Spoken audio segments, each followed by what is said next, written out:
We'll see why this man is said to be a paedophile in a moment, but let's examine first how Amaral describes the alleged paedophile based on Nuno Lourenco's description. Didn't look like a tourist, long brown hair down to his collar, cream-coloured trousers and jacket, shoes of a classic style. And it is claimed that he fled in a hired car. Dr. Amaral, who first became aware of this claimed sighting on Saturday the 5th of May, 2 days after Madeleine's disappearance on the 3rd of May, immediately grasped the significance of this sighting, as perhaps was the intention all along. He wrote in his book, "This report reminds us of the individual encountered by Jane Tanner in the streets of Villa de Luz on the evening of Madeleine's disappearance."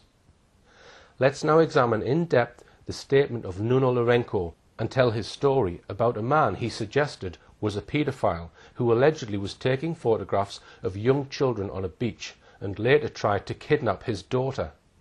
As we'll see in a moment, the man turned out to be a Polish man from Warsaw named Wojciech Krakowski, on a week's holiday in the area, either with his wife or a lady friend. There are a number of very curious features surrounding the story. Nuno Lourenco told his police interviewer, Inspector João Carlos, that he is a Portuguese citizen who emigrated to Germany 14 years previously in 1993. Lourenco says he is the father of a girl aged nearly 4 and a boy almost 3. He says he was on holiday with his wife and children from the 22nd of April to the 13th of May, staying with his mother in Sagres. He goes on to give these details. On Sunday the 29th of April 2007, he says he had just returned his rental car and walked to the nearby Marita Beach in Sagres, arriving there about 3 p.m. It is not clear why he handed in his rental car that day. According to his statement, by that day he had only been there a week and still had 2 weeks to go on his holiday.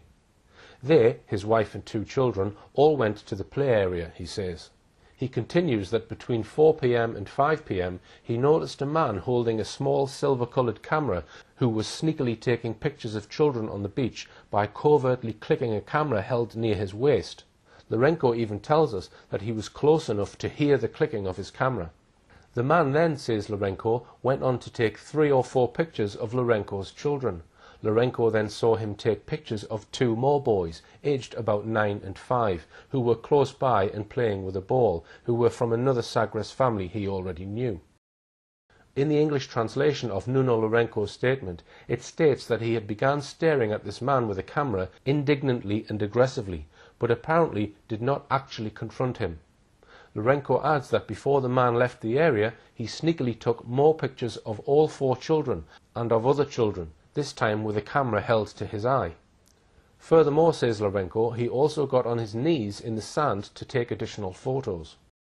After this, says Nuno Lourenco, the man left and he did not see the individual and did not again think about the incident. Not only does he say that he did not think about it anymore, but there is no indication that it ever occurred to Lourenco at this point to contact the police. Lourenco then says that at around 6 to 6:30 p.m. the same day, it got a bit colder, so they left the beach and headed towards the promenade to buy sweets at a pastry shop called Marreiros, about a quarter of a mile from the beach in Sagres. He and his family sat down, and as he was drinking coffee, he spotted the same man passing the pastry shop and heading for the edge of the promenade. He then adds that the man entered the shop but left immediately and was constantly looking at children. Lourenco continues in the English translation of his statement. As the man left the pastry shop, his 3-year-old daughter began racing around the tables as they were ready to leave. Seeing this, the man began to walk rapidly towards Lourenco's daughter as the family were leaving the shop. By chance, his daughter stopped next to him as the man appeared to try to stop them from leaving. The man went into the pastry shop once again and left without buying anything. He then went to the back of a local kiosk. Lourenco then says that he has no doubt that the man intended to abduct his daughter. Therefore, he says, he got out his mobile phone and began taking various pictures of the man. He did so in front of the man so that he would clearly see that he was taking pictures of him. Then Lourenco explains to Inspector Carlos that the photo didn't come out on his mobile because he had his finger on the camera lens. Curiously, although he says he took pictures in the plural of this man, he only refers to a photo, singular, not coming out. Another point here, is it common for a mobile phone to fail because of a finger over its lens? Lourenco goes on to explain that the man had left the kiosk area. Lourenco followed him. He noticed that the man was now sitting behind the wheel of a newish grey Renault car. Lourenco, who must have taken a biro or pencil down to the beach with him, and some paper, now tells us that he noted the registration number on a piece of paper. A few minutes later, however, he tells us that he threw this piece of paper into a rubbish bin, or flung it on the ground, he can't remember which, as he didn't think it would be of any further use. Here we have two more points of interest. Once again, despite what he says is this dramatic attempt to snatch his young daughter, he still doesn't even think of contacting the police, nor does he bother to keep the registration number of the car in which the man has driven off. These are more issues that increase one's doubts about the entire story. Then we are told this. Lourenco saw that there was a woman in the passenger seat. He managed to take a photo of the car, which his camera said was taken at 6:08 p.m. on Sunday the 29th of April. At least he didn't have his finger in front of the lens this time. And maybe that's because this time he claims that he was taking a photo on his camera, not on his mobile phone. Yet he told the police nothing in his statement about going to get his camera. Has he now got both a mobile phone and a camera? The car is then said to have driven off in the direction of Sagres Fortaleza. Here are the two photos said to have been taken by Lourenco that evening. It is not possible from this photograph to see if anyone was in the car, but that is Lourenco's story, i.e. that when he took this photograph, Wojciech Krakowski and his wife were both in the car, presumably about to drive off in haste. This would appear to be his only photograph of the entire incident. His daughter, he says, was nearly snatched by a paedophile brazenly taking pictures of young children on the beach. Yet, according to his account, for the next 5 days he does nothing more about the incident. Then Lourenco tells the police about a further incident concerning this man, which he says happened on Friday the 4th of May, the day after Madeleine was reported missing. Reporting this incident to the police the following day, Inspector Carlos records that Lourenco told him as follows. Yesterday, 4th of May, Friday, he went to a rental car agency. The name of the agency was Turinfo and is located in Sagres. It was around 1 p.m. Again, we find Lourenco at a car rental agency. He'd told police that he'd returned a car to the rental agency on the 29th of April. What was he doing at a car rental agency again? Was he now hiring another car? He says that the employee at the rental agency told them to return at 1:30 p.m, at which time the manager would arrive. It seems curious that only the manager could rent out cars. Lourenco says that he proceeded to a bar called Raza dos Ventos, where he ordered a coffee to pass the time. At a later point, looking out of the bar, he saw the same man, as on the previous Sunday, dressed in exactly the same fashion, he says, but without a hat. This man was alone and on foot and then left the area, and he didn't see him again, nor did he see his car. Upon returning home, says Inspector Carlos, Lourenco recounted the story to his wife, who told him to go to the police. This was because his wife had already, earlier that day, heard on the news about the disappearance of Madeleine. Lourenco's daughter apparently bore a striking resemblance to photographs of Madeleine. That very morning, 5th of May, Lourenco contacted the police and told them what had happened. Of the vehicle registration plate, he says he only remembered the partial plate, letters AV and numbers 67. So we are asked to believe the following.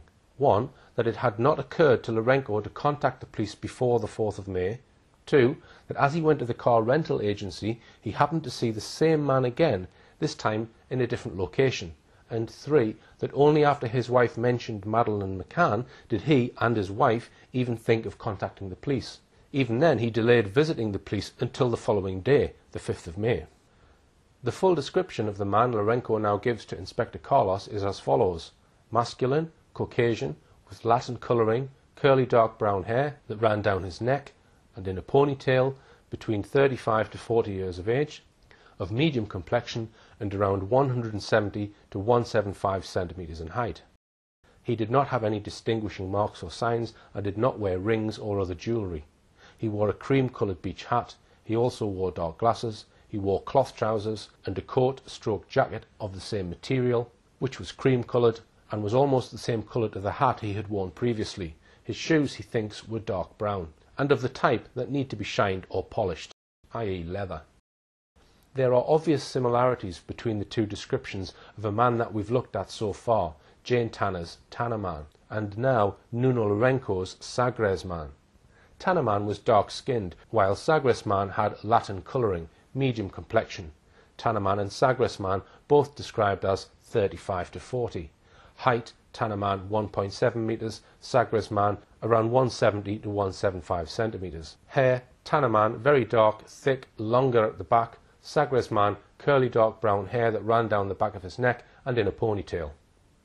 Jacket and trousers, both Tanner Man and Sagres Man were described as wearing jacket and clothes made of the same cloth material, who were wearing light coloured trousers. Tanner Man's jacket was dark, however, while Sagres Man was wearing a cloth jacket. Shoes, both Tanner Man and Sagres Man were described as wearing classic shoes. Both rather strangely were described as not looking like a tourist. This description might stem from Nuno Lourenço's reference to Krukowski and his partner, both wearing rather unusual, warm clothing. The striking comparison between the two descriptions is obvious, as Dr. Amaral pointed out so clearly in his book.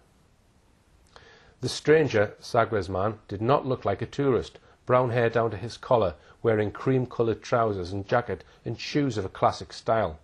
This report reminds us of the individual encountered by Jane Tanner in the streets of Villa de Luz on the evening of Madeleine's disappearance. Inspector Carlos's report continues. As regards the woman with the individual, as he saw her seated in the vehicle, he can only state that she had short hair which appeared to be white in colour and very shiny. In the sitting position, her head was below the car headrest. She appeared to be skinny and Caucasian. She did not use glasses. He can say no more, as she was difficult to see. When questioned, the witness states that he could recognise the individual in person and from a photograph or sketch. And indeed, Lourenço did eventually recognise Krukowski from a photograph shown to him by the police once they had traced him.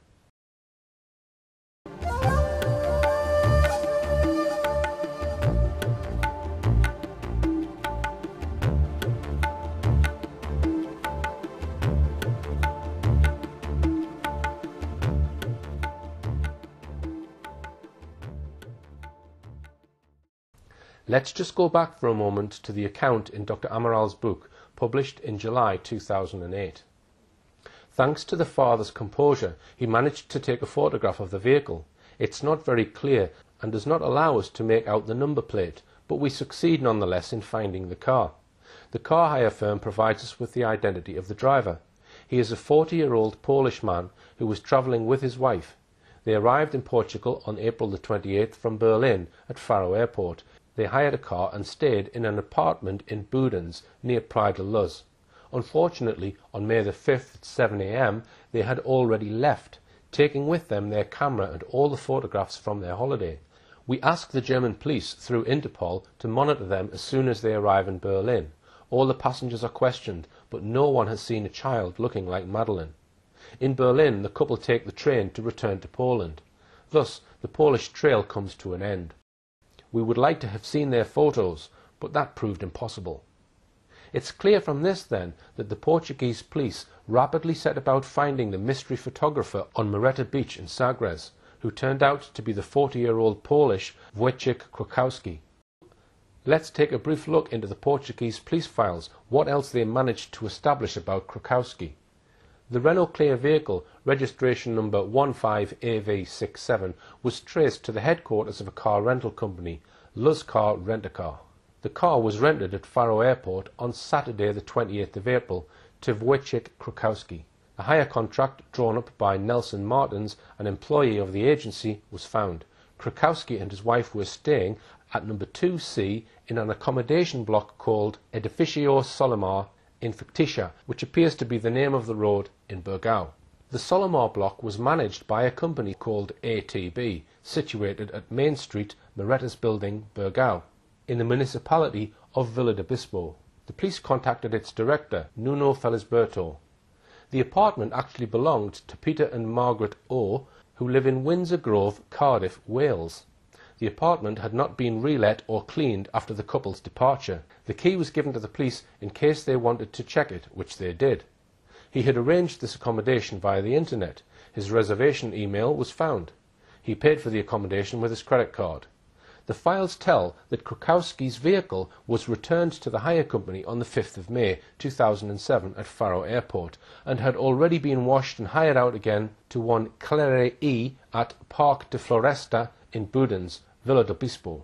Further examination of the released Portuguese files show that they promptly and efficiently conducted their investigations, despite the constant smearing of them in British mainstream press, which claimed they were incompetent.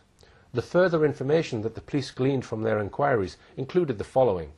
The police contacted several business establishments in the area to determine the comings and goings of the Polish couple. One man, the owner of a beach bar, thought he recognized the couple from the police's description of them. He told the police that, 1. He recalled that the couple had lunch and dinner there 2 or 3 times at the beginning of the week. 2. He knows that they are Polish because they spoke about football on the day of the Liverpool-Chelsea match, Tuesday the 1st of May, saying that Liverpool's goalkeeper was Polish. 3. They also discussed Portuguese and Brazilian classical music. The Polish couple knew several performers from those countries. They asked the owner of the bar where they could buy music of this genre. The owner directed them to the FNAC shop at the Algarve shopping centre or to the Chiado commercial centre. 4. They said they would probably go to Lisbon the same day. To the restaurateur, the couple seemed quite atypical of holidaymakers to that place. They paid in cash, the lady was often irritated, and they dressed more formally than you would expect for a summer holiday at a beach. The owner, however, did not perceive any abnormal behaviour from the couple.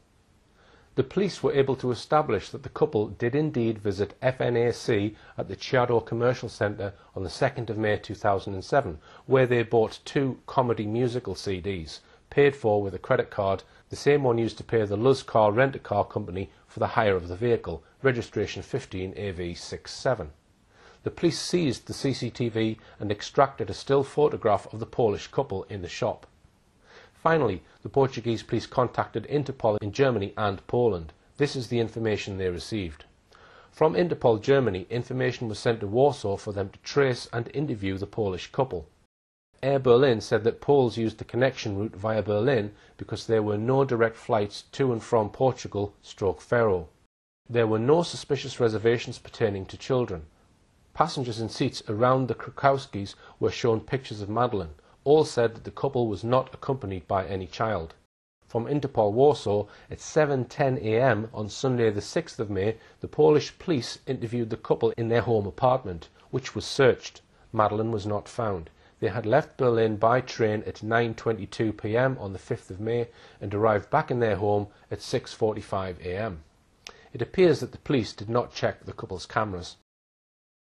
Before we move on, we are surely entitled to query why Nuno Lourenço does nothing about his child having been nearly kidnapped for several days, then only bothers to contact the police moments after Krukowski takes off heading back to Poland. And as we've seen, Lourenço's sighting has a dramatic impact on Dr. Amaral and his team. They act instantly, clearly thinking that must be the same man that Jane Tanner saw. Here I must ask the question, was this so-called sighting a complete setup? Suppose there never was an abduction. Suppose that Madeleine died much earlier than the alleged abduction and they needed a cover story. What better than to have 2 separate people, Jane Tanner and Nuno Lourenço, with 2 near-identical descriptions, to give to the police soon after they report Madeleine missing? Could Nuno Lourenço and Jane Tanner both have based their descriptions on Wojciech Krukowski? Were they both handed the same script? I suggest that this scenario is probable. Is it possible that when Lourenço made his dramatic claims to the Portuguese police, he already knew, 1, that Jane Tanner had already made a statement about a man seen with a child on the evening of the 3rd of May, and 2, that Krukowski was already on a plane back to Poland? I suggest he may have made the whole story up. I suggest he went to the police with one tangible piece of evidence, namely a photograph of Krukowski's hired car, and knew the police would soon be able to trace Krukowski. I suggest the alleged attempted kidnapping incident was a fabrication. If so, could this fabrication have been instigated by those closer to the Madeleine incident? Was a story cunningly built with Krukowski as the perpetrator? If so, it succeeded. The Portuguese police were fooled. It seems crystal clear that Krakowski and his lady partner had nothing whatsoever to do with the reported disappearance of Madeleine McCann. By the time the Portuguese police had heard from Interpol, presumably sometime on Sunday the 6th of May, there was absolutely no evidence that the couple were in any way connected with Madeleine's disappearance. Yet within 5 days there was a spate of well-sourced stories in the British mainstream press claiming that Sagres man was the main suspect. How did this come about? Let's now examine some of these stories about Lourenco's claims. 2 stories, one in the Daily Mail, the second in the Daily Telegraph, appeared on the 11th and 12th of May 2007 respectively. The first was headed, "Did Madeleine's abductor target her after family's visit to remote village?" Here are some extracts from it. Madeleine McCann and her family visited the same remote village where a suspected paedophile was chased away for photographing young girls, it has emerged. It may have been the moment her abductor first laid eyes on the 3-year-old, who was snatched from her bed 3 days later.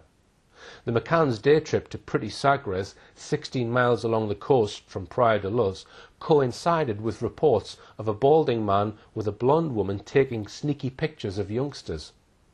The sinister couple have become prime suspects in the hunt for missing Madeleine. A holidaymaker grew suspicious of them after the man began secretly snapping youngsters on the beach. When challenged, he fled in a car with the woman. Officers have now officially ended the ground search for missing Madeleine and are concentrating on evidence from witnesses.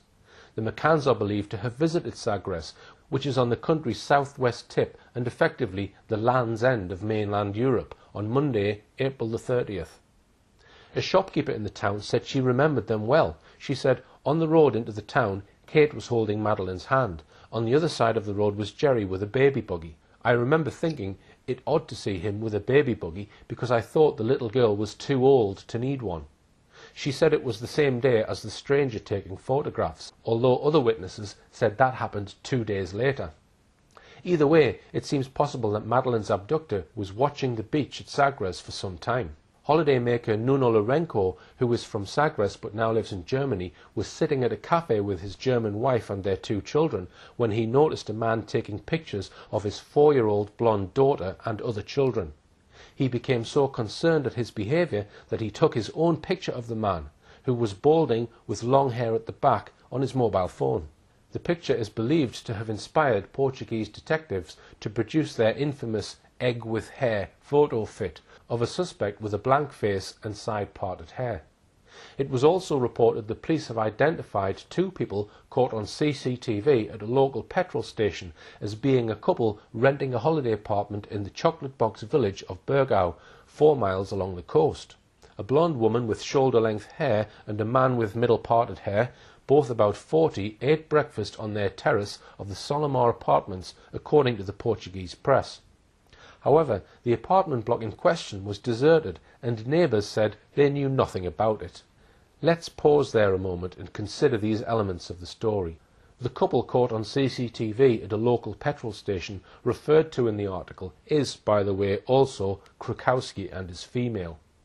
First, we note that this account differs from Dr. Gonçalo Amaral's account in his book.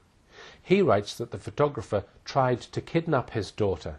But in his first account of the alleged encounter in the Daily Mail of the 11th of May, we read of no such kidnap event. The report simply says that Lourenco noticed a man taking pictures of his 4-year-old blonde daughter and other children and became concerned at his behaviour. There's no mention of the claimed kidnap attempt outside the pastry shop. Amaral obviously had the advantage of seeing Lourenco's witness statement. Amaral clearly believed that Lourenco was a witness of truth. Second, we note how conveniently this story supports the early claims by the McCanns that their daughter was abducted, perhaps by a paedophile.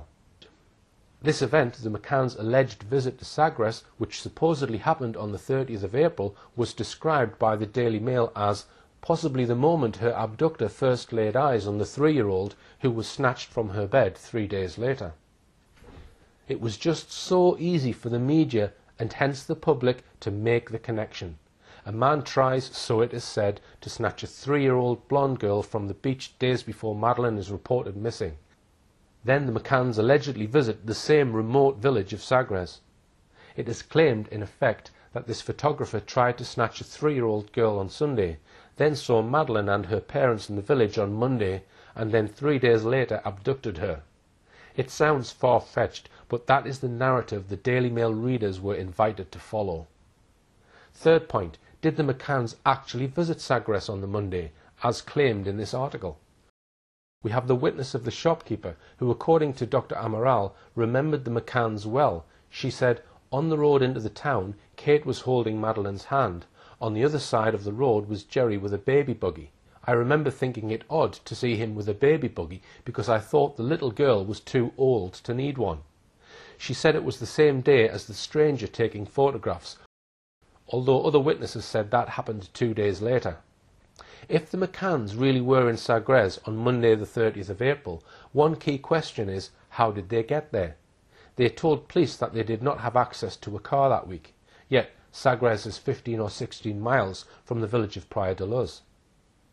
The Daily Mail account seems pretty clear. It says Madeleine McCann and her family visited the same remote village, and to the McCanns' day trip to pretty Sagres, 15 miles along the coast from Praia de Luz.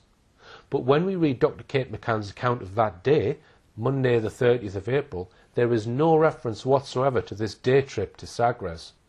Indeed, there is no mention by the McCanns of a day trip anywhere, never mind Sagres. On the contrary, the creche records kept by Mark Warner show quite clearly that all 3 children, Sean and Amelie and Madeleine, were in their creche that day. So these accounts seem impossible to reconcile. Whoever was the source for this story states the McCanns were in Sagres on Monday the 30th of April. A shopkeeper remembers seeing Kate, Jerry, Madeleine and a buggy in Sagres, but no twins. And there is no mention of this claimed visit in Dr. Kate McCann's detailed account of that week. So what is the truth? Did they go on a day trip to Sagres that day or not? Where did this story of the day trip to Sagres really come from? The evidence that they were there that day or any other day comes only from 2 British newspapers which don't disclose their sources. The evidence from the unnamed woman who claims to have seen the McCanns and Madeleine but not the twins is suspect. So I suggest this visit to Sagres may have never happened. All the McCanns' children were recorded in the creche register that day. Even if they did go to Sagres, creche evidence shows Madeleine was not with them, as claimed by the woman. It could have been a case of mistaken identity. And how did they get there? They didn't have a car and there was no regular bus service to and from Sagres. The claim that the McCanns were in Sagres that day seems quite unlikely. Far more likely, in my view, is whoever supplied this story to the newspapers, probably someone close to the McCann team, made up the McCanns' visit to Sagres in order to promote the emerging tale that Madeleine had been abducted by a paedophile obsessed with very young blonde girls. The paper refers vaguely to this story emerging. From where? From the police? That seems highly unlikely. Surely if the police were still interested in the Polish couple, they would be covertly asking the Polish police to make further inquiries, not placing stories in the British press.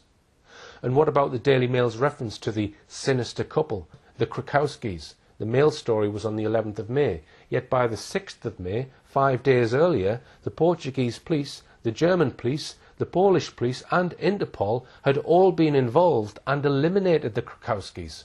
They had nothing whatsoever to do with Madeleine's disappearance, yet the Mail, presumably briefed by a source close to the McCann team, had described them as a sinister couple. So now let's look at the Daily Telegraph version of this story, the following day. Abductors could have spied on girl for days. Police were last night investigating whether Madeleine McCann was watched by her abductors 3 days before she was snatched. Detectives have discovered that the McCann family went to the town of Sagres on the southern tip of the Algarve on April the 30th. A witness has told police that on the same day he saw a suspicious man following families and photographing children, including his daughter, a blonde girl strikingly similar to Madeleine. A witness, Nuno Lourenço, said he saw a man following his family down the beach and taking discreet photographs. He said he challenged the man, who fled with a blonde woman in a Renault Clio. This story gives another twist.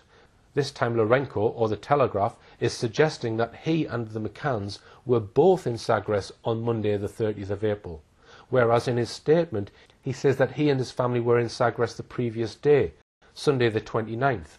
Which is it? He is also quoted as saying that the man was following his family down the beach, taking discreet photographs, and is said to have challenged the man.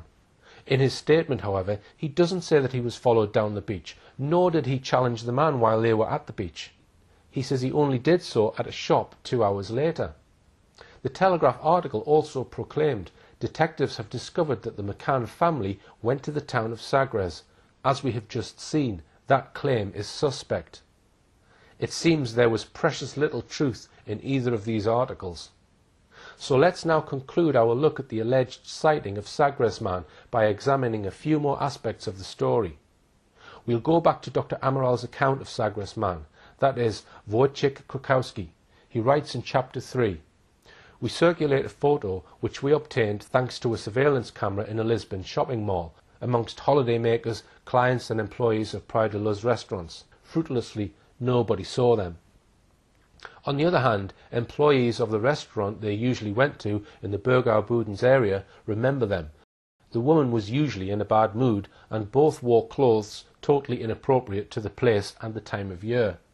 The forensic police won't be able to investigate their hire vehicle, which we managed to locate, because it has already been rented out again.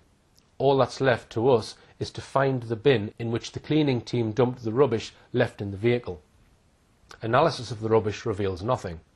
Fortunately, no one else has yet occupied the apartment the couple stayed in. It's low season. We go ahead with a thorough search, looking for evidence of a child's presence, shoe prints, fingerprints or footprints. Nothing. We then gather various hair samples, doubtless coming from adults, and notice drops of blood on a kitchen unit. Nothing conclusive. It's probably from an everyday domestic accident. We know that the apartment that the couple was staying in was in Burgau Budens, known as the Solomar building. This apartment block in Burgau has interesting links to Robert Murat. His father's company actually built this block, and there are suggestions that the company, ATB, also continues to manage the block to this day. In addition, we know that Robert Murat's uncle, Ralph Everley, provided the CCTV footage to the Portuguese police of the Polish couple visiting his beach bar in Burgau. This is another connection with Murat.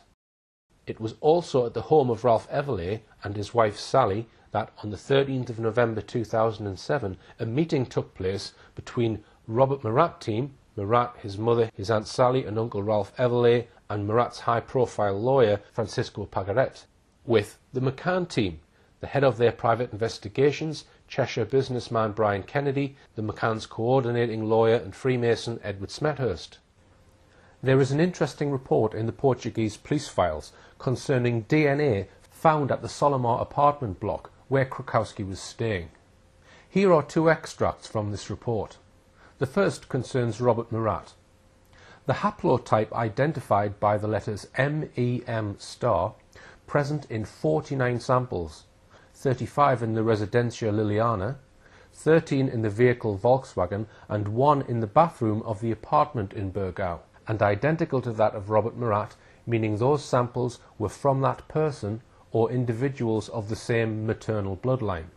The second extract I would highlight is about Jane Tanner. The report reads, "The haplotype identified by the letter S, present in 2 samples, apartment in Burgau, and identical to that of Jane Tanner, meaning those samples were from that person or individuals of the same maternal bloodline."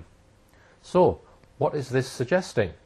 I am not an expert in genetics, and I would ask the question, is this suggesting that Jane Tanner may have visited the apartment block where Wojciech Krakowski was staying? I am not saying this happened, but if it did, why might she have gone there? As we saw, the Portuguese police were first tipped off about the Polish couple on Saturday the 5th of May, but only after the Polish couple had already left Burgau for Poland. There is also a reference on the Lobster Crash record sheet that week for the daughter of tennis-playing Dr. Julian Totman for the 3rd of May, the same crash which Madeleine attended. He writes on the crash sheet, Burgau Walk. It is not clear what is meant by that. Burgau was certainly near enough for someone to walk there and back in a morning or afternoon. Also of interest is that when Jerry McCann returned to Praia de Luz from his trip to Washington, he immediately drove to Vila do Bispo.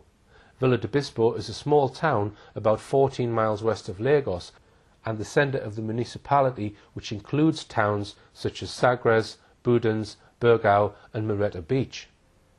The whole story of Sagres man could be interconnected in a mysterious way with Robert Murat, his aunt and uncle, the Everleys, and the villages of Burgau and Sagres. So how do Burgau and Sagres fit into the story of that fateful week's events? Is it possible, for example, that this Polish couple were connected to Robert Murat's then girlfriend, now wife, Michaela Walczuk, who was also of Polish origin? I'll finish my look at Sagres man with a summary of the series of major questions about Sagres man. Let's briefly list them. On what date did Luna Marenko see Wojciech Krakowski? Did the McCanns visit Sagres as claimed? How credible is the claim that Krakowski tried to snatch Lourenco's daughter away from him outside the pastry shop? Why didn't Nuno Lourenco contact the police immediately on his mobile about the attempted kidnap of his daughter? Why did he report these incidents only after Wojciech Krakowski was already on his way back to Poland?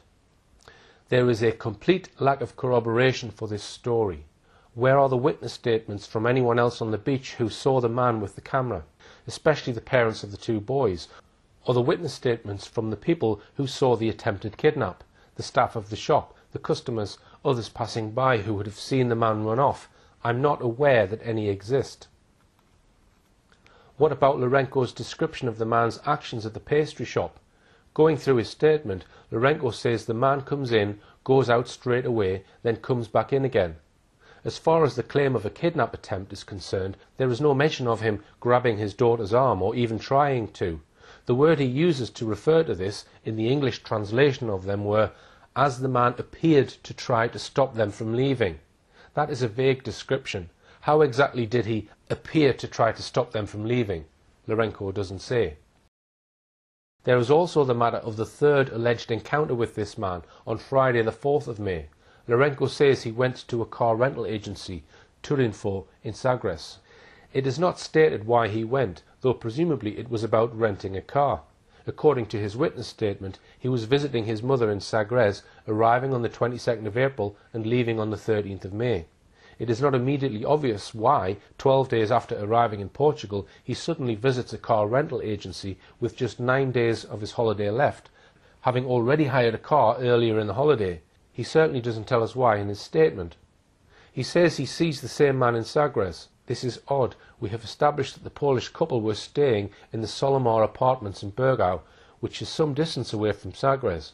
Why, when at the beginning of the week Wojciech Krakowski had practically been chased out of Sagres, had a photo of his face taken outside a pastry shop and been photographed in his car, would he contemplate revisiting Sagres on the last day of his holiday? It is hardly a rational thing to do. And once again, although Lourenco sees the man again, he doesn't contact the police. He only does so a day later. In my judgment, these concerns, and I've mentioned 11 separate issues altogether, raise serious doubts about whether any of Lourenco's story can be believed. To my knowledge, no other local people or tourists can be found who could confirm any of Lourenco's claims. The only other evidence we have about the couple's activities that week comes from a barmaid at the beach bar owned by Robert Murat's uncle, Ralph Everley. It amounts to this. The man talked about Liverpool-Chelsea football match on Tuesday the 1st of May. His wife looked irritated some of the time. They talked about their love of Portuguese and Brazilian comedy music. And the Polish couple went to a local music shop in the Algarve on Wednesday the 2nd of May. They dined several times at Ralph Everley's beach bar, and that's it. The claim that the Polish man may have seen Madeleine with the McCanns at Sagres fails, because from the evidence available, it looks like the McCanns may have never went there. That claim by the mystery shopkeeper who says she saw Kate holding Madeleine's hand with Jerry McCann on the other side of the road with a baby buggy also seems doubtful. In his book, Dr. Amaral complains that on Sunday the 6th of May, the day gets off to a difficult start with bad news from Poland. From all accounts, the police badly misinterpreted our request for collaboration. All they did was approach the couple and verify that Madeleine was not with them, but they didn't seize either their photographic equipment or the photos taken during their holiday. Another lead that remains pending. Perhaps it would have led to the discovery of a paedophile ring. Well, if Amaral had had the benefit of the 7 years more knowledge of the twists and turns in this case that we have all had since he was booted off the inquiry, perhaps not. Wojciech Krakowski can hardly be considered a potential paedophile on the slender basis of Nuno Lourenco's tales. Maybe if Amaral could have a look again at all the evidence about Sagres man, he might now consider that he and his men may have been tricked by what looks like it could be a fabricated sighting. To sum up, the whole story of Sagres man is shot through with significant contradictions and mysteries. There is no credible evidence to my knowledge that the Polish man was photographing anyone, still less that he tried to kidnap anyone. Was this a fabrication designed partly to put the Portuguese police off the scent and also to give an exciting news angle on Madeleine's abduction to the hungry British mainstream media? They certainly are burying this story.